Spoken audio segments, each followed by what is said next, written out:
한 주간 세상 가운데서 소금과 빛으로 사셨습니까? 이렇게 산다는 것이 참 쉬운 일은 아닙니다. 하루만 이렇게 살아라 하면 살 수 있겠는데 일주일 내내 살아라, 또 매주 그렇게 살아라 하면은 참 어렵지요. 무엇이든지 그 좋은 일을, 선한 일을 지속적으로 꾸준히 한다는 것은 참 어려워요. 하지만 우리가 성도의 삶이 계속해서 조금씩 변화되어 나가고 바꿔져 나가야 되는 것이 우리들의 삶입니다. 그래서 매일매일 삶을 시작하시면서 하나님, 오늘도 내가 주님께서 원하시는 그런 소금과 빛으로 조금씩 한 걸음 발걸음을 내디딜 수 있도록 도와주십시오. 변화할 수 있도록 도와주십시오라고 기도해야 할 것입니다. 여러분, 생명 있는 이 모든 것들은 다 변화하고 있어요. 변화를 멈출 때 그것은 죽는 것이거든요. 바다에 이제 모래새우라는 놈이 있는데, 이 모래새우는 자기 이렇게 껍질을 이렇게 벗으면서, 허물을 벗으면서 점점 이렇게 성장을 한다 그래요. 어릴 때는 이 껍질이 부드러우니까 쉽게 이렇게 벗고 성장을 할 수 있는데, 점점 크면서 껍질이 조금 딱딱해진다 그래요. 점점 크면서 이 껍질 허물을 벗는 것이 어려운데, 나중에 껍질이 아주 딱딱해서 이 허물을 벗을 수가 없게 되었을 때에 그 바다새우는 죽음을 맞이한다고 합니다. 이처럼 우리는 아주 빠르게 오늘날 변화하는 그런 세상 가운데에 살아가고 있어요. 이 빠르게 변하는 세상 가운데 우리도 함께 스스로 변화하지 않으면 도태될 수밖에 없는 그런 세상에 살아가고 있다는 이야기입니다. 여러분, 우리가 늘 일상생활 가운데서 가까이 하는 전화기만 하더라도 한번 보세요. 새로운 전화기가 계속 나와요. 그 전화기의 기능도 성능도 다 익히기도 전에 또 새로운 것이 나옵니다. 컴퓨터는 어때요? 아주 멀쩡한데, 아직 멀쩡한데 1년만 되면 옛날 프로그램이 너무도 커가지고 그것을 돌리는데 컴퓨터가 버벅거리고 있어요. 이렇게 빠르게 변화합니다. 변화는 모든 시대에 다 요구되는 것이고, 그리고 그 정도는 달랐지만 예수님 시대 때의 그 유다 땅에도 예수님께서 그 삶과 그 가르치심을 한 그 땅에도 변화를 요구하는 변화의 요청이 있었는데, 바로 예수님께서 산상수훈을 통해서 유대인들의 놀라운 변화를 요구하는 그런 요구의 소리였다는 것입니다. 예수님 당시의 유대인들은요, 율법을 정말 목숨같이 지키고 있었어요.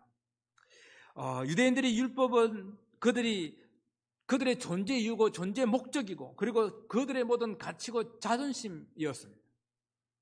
유대인들에 있어서 율법은 그들의 삶의 근간을 이루는 그런 핵심이었다는 이야기죠.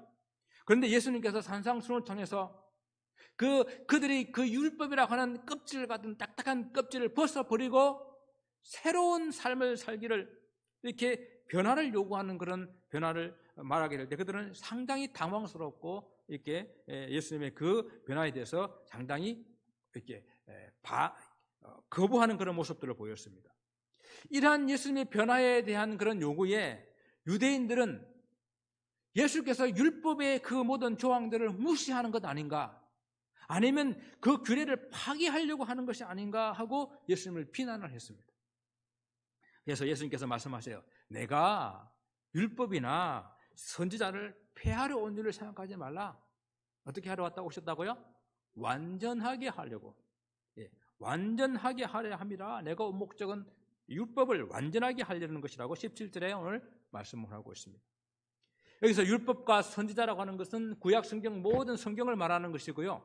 그리고 폐한다고 하는 것은, 이 폐한다고 하는 이 말은 무효화시킨다, 그리고 철폐해버린다, 파괴해버린다라는 그런 뜻을 가지고 있어요. 그러니까 주님께서 그 율법을 폐지하고 무효화시키고 있다라는 그런 뜻이죠.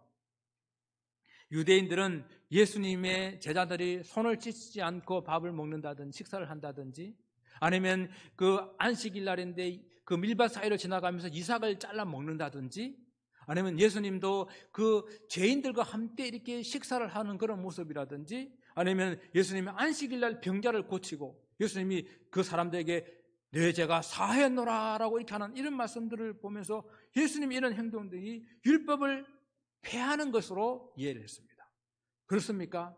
정말 이런 예수님의 행동이 율법을 폐하는 것입니까? 여러분, 식사할 때 손을 씻지 않거나 율법이 금하는 그런 음식을 먹으면 부정하다고 생각하고 있지만 예수님 뭐라고 말씀하셨어요? 입으로 들어가는 것, 그것이 사람들을 부정하고 더럽히는 것이 아니라 사람들의 마음속에 품고 있는 온갖 제약된 생각, 그리고 그 생각으로 말미암아 나오는 입에서 나오는 말, 그리고 행동이 오히려 사람을 부정하게 하고 더럽게 한다고 했습니다. 그래서 마태복음 15장 17절부터 18절에 이렇게 말씀하셨어요. 입에서 나오는 것들은 마음에서 나오나니 이것이야말로 사람을 더럽게 하느니라. 마음에서 나오는 것은 악한 생각과 살인과 간음과 음란과 도둑질과 거짓 증언과 해방이니 이런 것들이 사람을 더럽게 하는 것이다 라고 말씀하십니다. 유대인들은요, 특히 이 안식일을 엄격하게 지키며 안식일 날은 39가지 해서는 안 될 그런 법률들을 만들어놔서 그것을 철저하게 지키고 있습니다. 그런데 예수님께서요, 태어나면서부터 안전뱅이 되었던 그 사람을 안식일에 내 자리를 들고 일어나 걸어가라 라고 명령하시게 됩니다. 그런데 병이 난 사람이 안식일에 그 자기 자리를 들고 일어났다고, 물건을 들었다고 그 일한 것이라고 안식일을 어겼다라고 말합니다. 예수님께서 안식일을 병자를 고치시는 그것이 일이라고 예수님의 안식일을 어기는 율법을 폐하는 사람이라고 말합니다.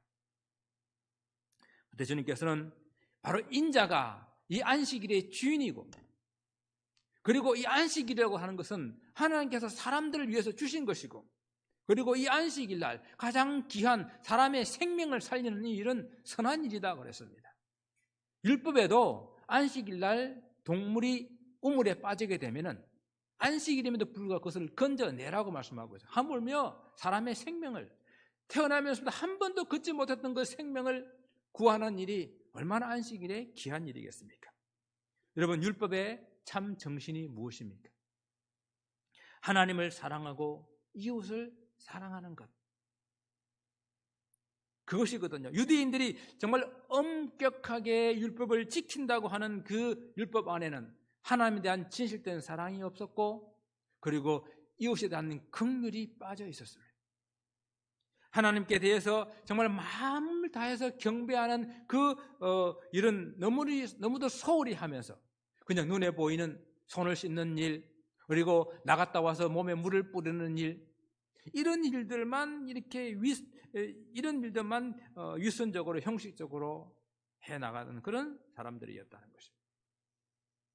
더군다나요, 정말 이들이 그렇게 목숨을 걸고 지키려고 하는 이 율법이라고 하는 것, 이것도 모세와 선지자의 말씀인 하나님의 말씀이 아니라 오랜 기간 동안 사람들이 입으로 구전으로 내려오는 장로들의 유전이었다는 거예요.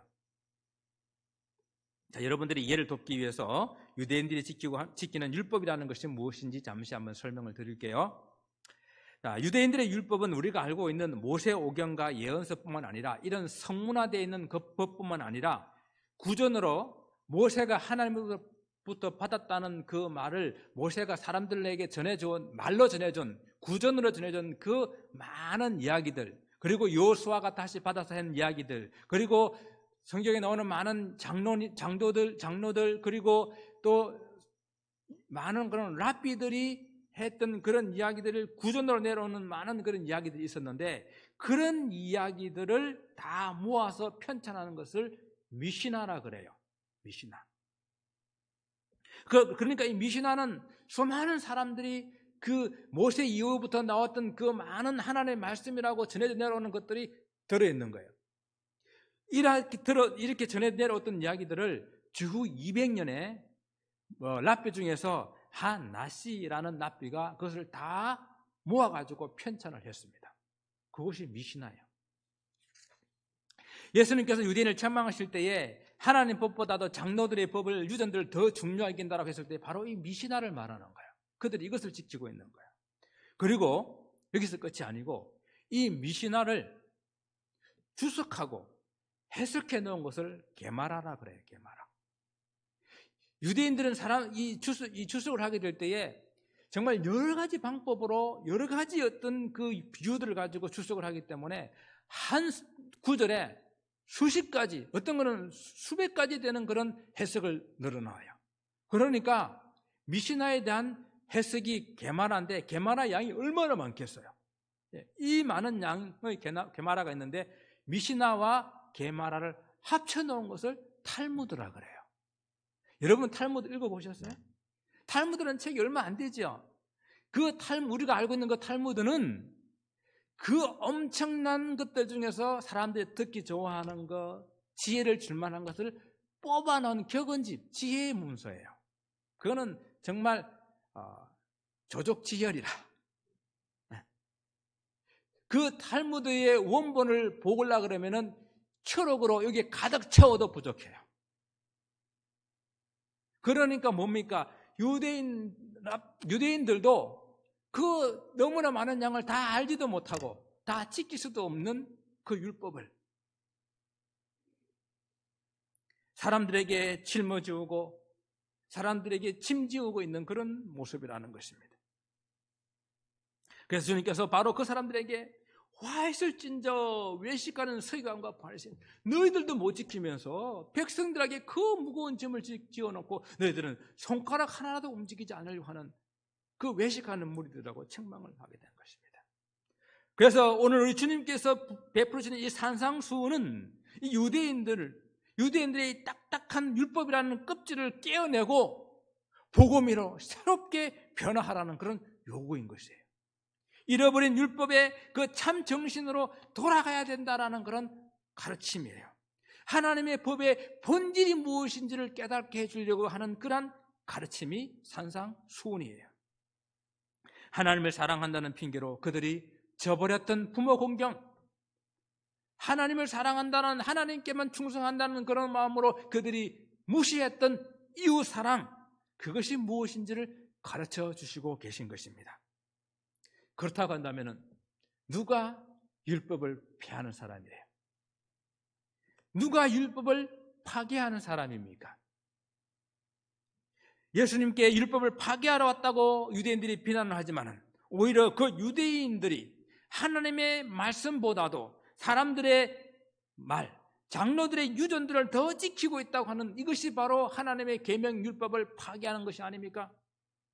장로들의 유전을 지키면 지킬수록 더욱더 하나님의 이 법을, 말씀을 파괴하는 것이 되는 것입니다.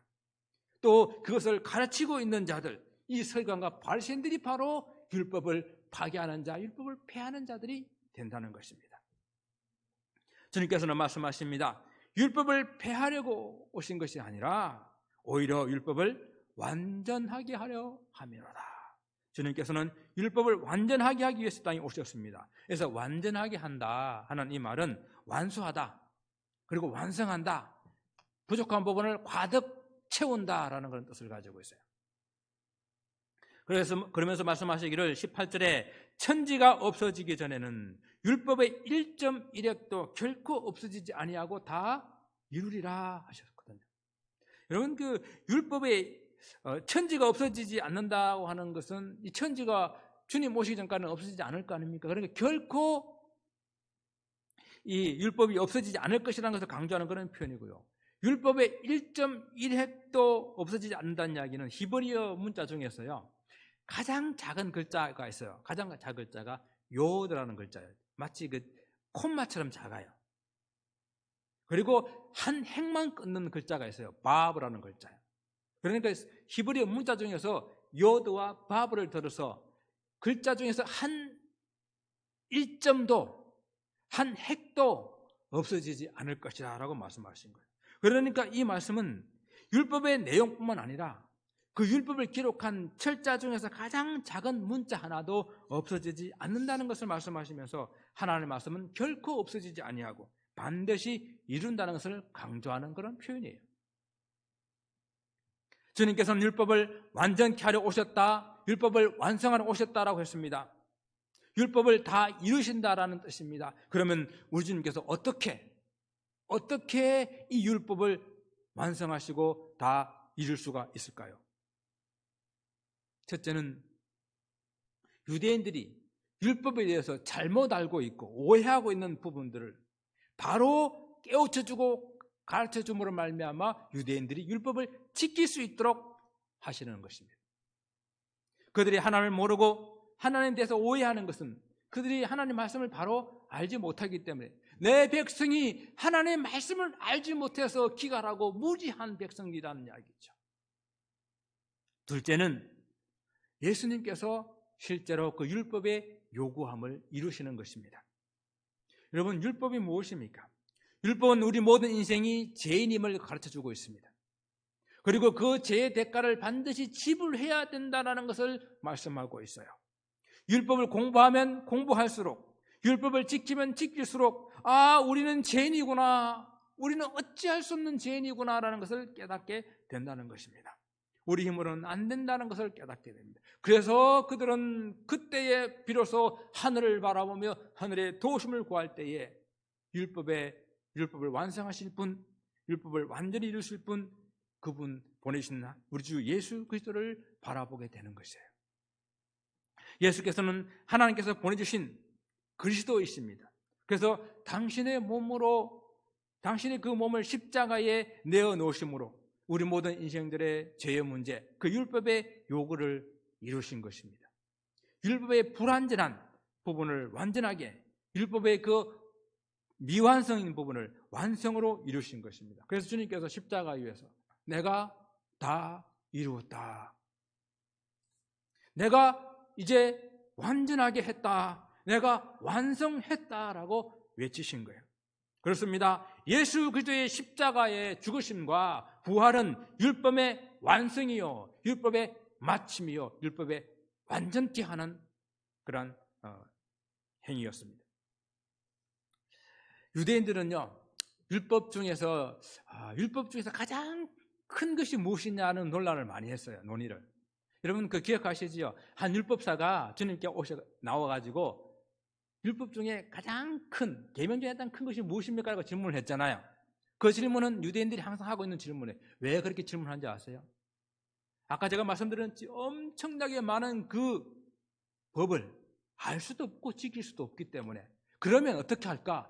가장 큰 법이 무엇인가? 그 법을 지키고, 크고 작은 법들을 서로 나눠가지고 큰 법들을 지키면 작은 것들은 조금 무시해도 되지 않을까 생각을 한 거예요. 여러분, 이것이 얼마나 인간적인 생각이에요. 하나님께 주신 법을 사람들이 판단해서 큰 것과 작은 것을 구분해 버립니다. 그러나 주님께서 뭐라고 말씀하십니까? 오늘 19절에 누구든지 이 계명 중에 지극히 작은 것 하나라도 버리고 또 그같이 가르치는 자는 천국에서 지극히 작다 일컬음을 받을 것이라 하였습니다. 작은 것 하나라도 버려서는 안 된다는 거예요. 여러분, 무엇이 큰 것이고 무엇이 작은 것이에요? 여러분, 율법 중에서 뭐가 크고 무엇이 작습니까? 유대인들은 이렇게 생각했어요. 사람들의 눈에 보이는 것은 크고 보이지 않는 것은 작은 것, 사람들이 우리가 지킬 수 있는 것은 크고 지킬 수 없는 것은 작은 것, 너무도 인위적이고 인간적이고 형식적이고 위선적이고 외식적인 그런 모습으로 그들은 그들의 딱딱한 껍질을 만들고 있었다라는 것입니다. 사람들의 눈에 보이는 손을 씻는 일은 큰 일이에요. 그러나 마음을 다해서 하나님을 섬기는 일은 작은 일로 생각합니다. 회당에 나와서 헌금을 내는 헌금 바구니에 헌금을 두루룩 손을 내면 내는 것은 큰 일이고, 자기 옆에 있는 이웃을, 가난한 이웃을 돕는 일은 작은 일로 생각을 했다는 이야기예요. 사람에게 보이고 사람을 먼저 생각하다 보게 되니까 율법은 점점 더 형식적이고 외식적으로 변해간 것입니다. 그래서 예수께서 유대인들에게 율법에 대한 새로운 해석과 가치들을 가르치신 바로 그것이 율법을 폐하고 파괴하는 것이 아니라 율법의 본래의 정신으로, 하나님 주신 그 말씀의 본래의 정신으로 돌아가는 것이라는 것이죠. 저는 이것이 개혁이요, 이것이 참된 부흥이라고 믿습니다. 올해로 종교개혁이 일어난 지 500년하고 3주년이 지났습니다.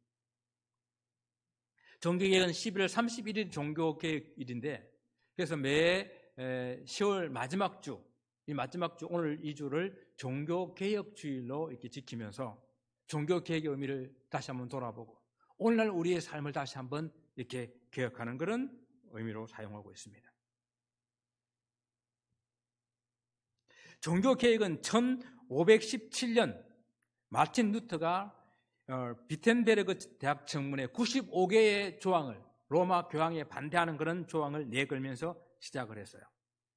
이 마틴 루터는 처음에 원래 법관이 되기 위해서 공부하던 사람이었는데 어느 날 하루 친구하고 길을 걸어가는데 갑자기 소나기가 내리면서 그 번개가 그 친구를 내려쳐서 죽게 됩니다. 그래서 그에 쇼크를 받아가지고 그가 어거스틴 수도원에 가서 수도사가 되기로 결정을 합니다.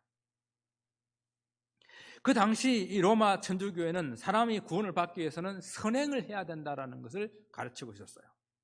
그래서 루터도 구원을 받기 위해서 무진 애를 쓰고 많은 선행을 베풀고 금식도 하고 고행도 하고 그렇게 노력을 했습니다. 그럼에도 불구하고 그 마음속에 구원의 확신이 없었던 거예요.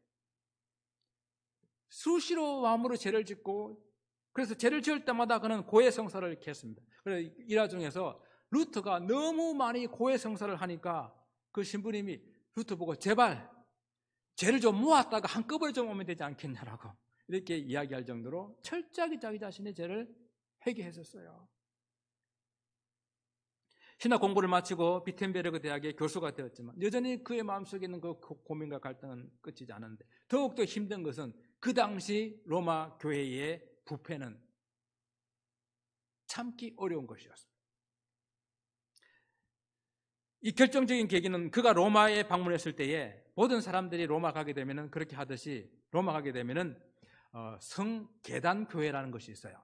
그 성계단교회는 313년에 그 기독교를 공인했던 콘스탄틴 황제의 어머니 헬레나 여사가 예루살렘에 있는 빌라도 법정에, 예수님이 재판받던 빌라도 법정에 있던 그 28개의 계단을 다 뜯어가지고 로마로 가져가서 로마의 교회를, 성당을 만드는 거예요. 그것이 성계단교회예요. 그러니까 주님께서 심판받았던 그 계단에 사람들이 무릎으로 그 계단을 28개를 한 계단 한 계단 올라가면서 자기 죄를 참회하고 회개하면은 죄를 용서받을 수 있다, 참된 고행이다 라고 해가지고 사람들은 무릎으로 그 계단을 하나씩 하나씩 올라갑니다. 루터도 그 계단을 하나씩 하나씩 올라가다가 번뜩 그의 머릿속에 하나님 말씀이 생각나면서 깨달아지는 것이 있었는데 그것이 로마서 1장 17절, 복음에는 하나님의 의가 나타나서 믿음으로 믿음에 이르게 하나니 기록된 바 오직 의인은 믿음으로 말미암아 살리라 함과 같으니라.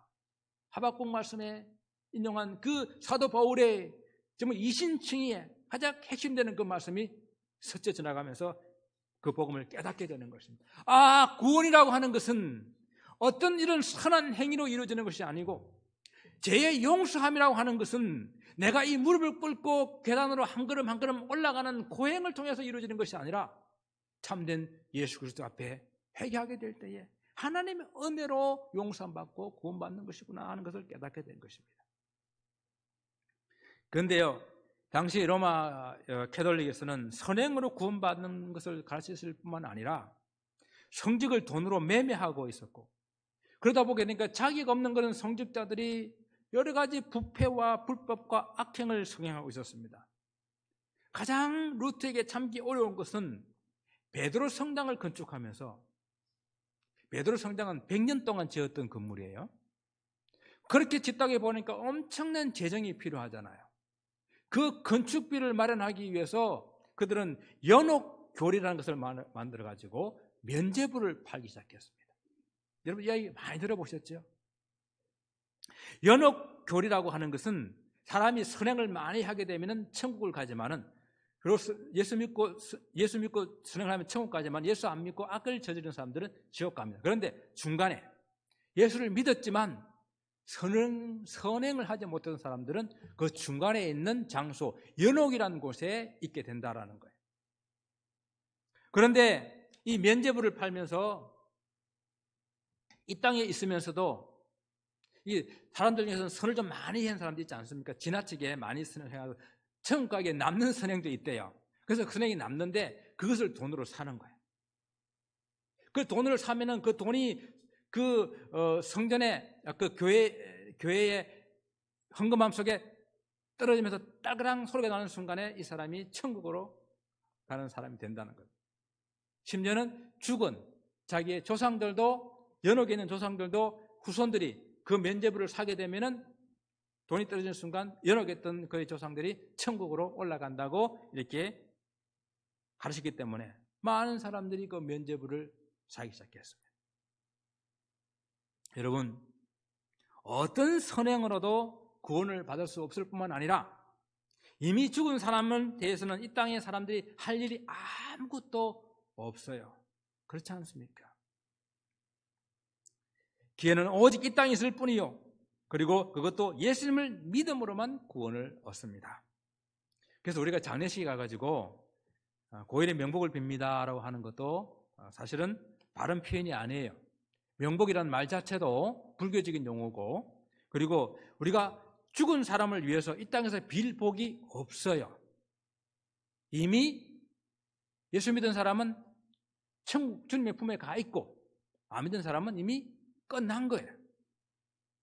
그러면 혹 여러분들이 장례식 가서 인사하려고 그러면 남아있는 유족들에게 하나님의 위로를, 저 하나님 천국에 갔을 것입니다, 하나님 품에 계실 것입니다 라고 남아있는 사람들을 위로하는 거예요. 그리고 믿음으로 살기를 권면하는 거예요. 자, 종교개혁에서 가장 중요한 요점은 무엇입니까? 오직 성경으로, 그리고 오직 믿음으로, 그리고 오직 은혜로, 그리고 만인 제사장의 교리입니다. 종교개혁은 로마 천주교에서 이 천주교가 잘못돼가지고 이 개신교가 나와가지고 새로운 무슨 종교를 만든 것이 아니죠. 그죠? 이 종교개혁이라 하는 것은 하나님의 본래의 그 말씀으로, 주님께서 만드신 초대 그 교회, 신약의 그 교회로 돌아가자는 그런 운동이잖아요. 그리고 그 근간에는 하나님의 성경의 말씀으로 돌아가야 된다는 그 근본 정신이 있습니다. 성도들이 하나님의 말씀을 모르기 때문에 성경에서 말씀하고 있는 그 교회가 무엇인지, 그리고 구원이 무엇인지, 믿음이 무엇인지, 은혜가 무엇인지 알 수가 없었다라는 것이죠. 여러분, 종교개혁이 일어난 지 503년이 지난 오늘날 우리들의 교회의 모습은 누구나도 다 같이 동일하게 말하는 것이 다시 한번 이 땅의 교회가 개혁되어야 된다라고 말을 하고 다 동감하고 있어요. 여러분도 그렇게 생각하시죠? 예수께서 산상수훈을 통해서 유대인들에게 장로들의 유전이 아닌 하나님의 말씀으로 돌아가야 된다라고 했던 것처럼, 마틴 루터가 선행이 아닌 오직 믿음으로 구원받는 그런 복음으로 돌아가야 된다라고 했던 것처럼, 오늘 이 땅에 있는 교회들도 다시 하나님의 말씀으로, 그리고 초대의 신약의 그 교회의 모습으로 돌아가야 합니다. 주님께서 이 땅에 오신 그 처음의 교회의 정신으로, 그 교회의 마음으로 우리는 돌아가야 되는 거예요. 이것을 우리는 개혁이라고 그래요. 자, 우리 개신교를 개혁교회라 그러는데 Reformed Church라 그러죠. Reformed라는 말은 뭐예요? 다시 원래대로 돌아간다는 그런 의미예요. 그 CRC도 Christian Reformed Church라는 뜻입니다. 교회는 로마 교회로부터 하나님 말씀으로 또 신약 교회로 개혁되었다, 다시 돌아갔다라는 그런 뜻입니다. 그런데 종교개혁자 존 칼빈은 말합니다. 개혁교회는 날마다 항상 개혁돼야 된다라고 했어요. 어느 순간 멈추는 순간, 이만하면 됐다고 멈추는 순간 부패하고 썩게 마련입니다. 오늘 우리의 신앙생활을 돌아봅시다. 율법의 바른 정신을 일깨워 주시며 율법을 완전케 하려고 오신 우리 주님께서 오늘날 이 종교개혁 503주년을 맞이하고 있는 우리들에게 말씀하십니다.